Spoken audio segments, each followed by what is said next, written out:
Assalamualaikum warahmatullahi wabarakatuh. Halo teman-teman semua, perkenalkan saya Titi, nutrisionis dari Puskesmas Soma Gede. Di sini saya akan membagikan informasi yang belakangan ini sedang hangat dibicarakan banyak orang, khususnya para orang tua yang memiliki balita. Kira-kira apa ya?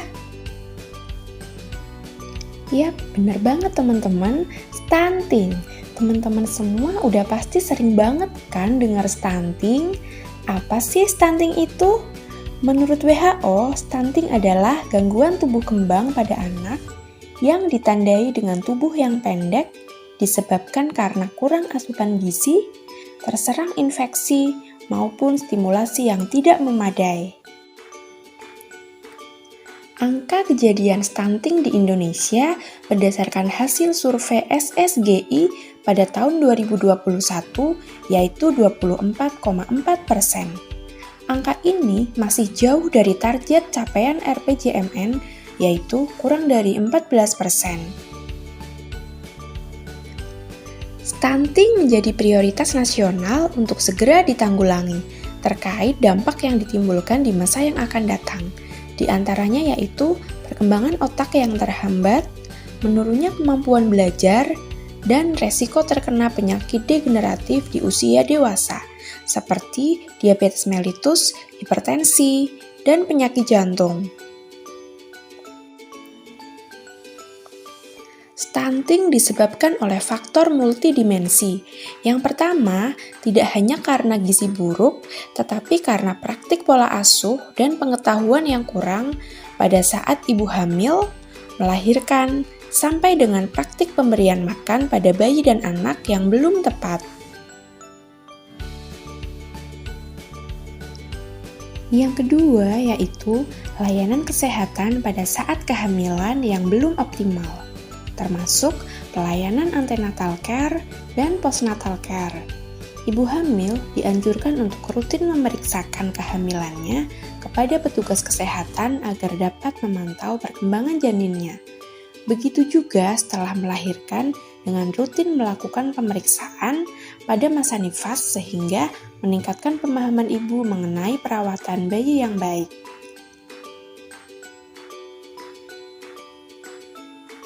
Yang ketiga, masih kurangnya akses makanan bergizi dikarenakan harga bahan makanan di Indonesia masih tergolong mahal. Survei menunjukkan komoditas bahan makanan di Indonesia lebih mahal dari negara India. Harga sayur dan buah lebih mahal dari negara Singapura. Yang keempat yaitu kurangnya akses air bersih dan sanitasi. Sumber air minum layak yang dimaksud adalah air minum yang terlindungi meliputi air ledeng, sumur gali dan bor yang terlindungi, mata air yang terlindung, dan PDAM. Dengan jarak minimal 10 meter dari tempat pembuangan kotoran, limbah, dan sampah. Yang kelima, penyakit infeksi di awal kehidupan anak. Penyakit infeksi yang disebabkan oleh hygiene dan sanitasi yang buruk, seperti diare dan kecacingan, dapat mengganggu penyerapan nutrisi pada proses pencernaan. Penyakit infeksi yang diderita bayi dapat menyebabkan berat badan bayi turun jika kondisi ini terjadi dalam waktu yang cukup lama dan tidak disertai dengan pemberian asupan yang cukup untuk proses penyembuhan, maka dapat mengakibatkan stunting.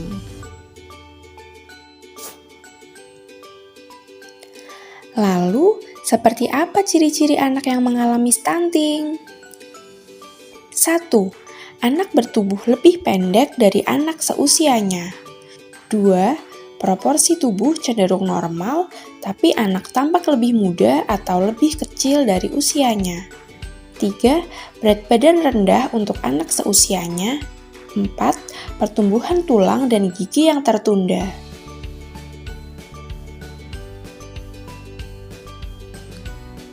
Namun, jangan khawatir, stunting dapat dicegah dengan cara mengoptimalkan 1000 hari pertama kehidupan, yaitu dimulai dari 280 hari saat kehamilan dan 720 hari saat anak lahir sampai berusia 2 tahun. Yang pertama, dimulai dari masa kehamilan dengan memenuhi kebutuhan gizi ibu hamil dengan mengkonsumsi makanan yang sehat dan bergizi, serta mengkonsumsi suplemen sesuai dengan anjuran dokter. Selain itu, ibu yang sedang menjalani proses kehamilan sebaiknya rutin memeriksakan kesehatannya ke dokter atau bidan. Setelah bayi lahir, berikan ASI eksklusif selama 6 bulan.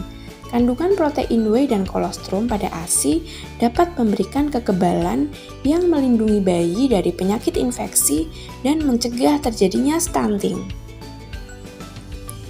Kemudian, setelah bayi berusia 6 bulan, berikan MPASI yang sehat dan adekuat, yang sesuai dengan standar praktik pemberian makan pada bayi dan anak, dengan memperhatikan usia bayi, frekuensi makan, jumlah porsi makan, tekstur, variasi, responsif, dan juga kebersihan makanan maupun alat makan bayi.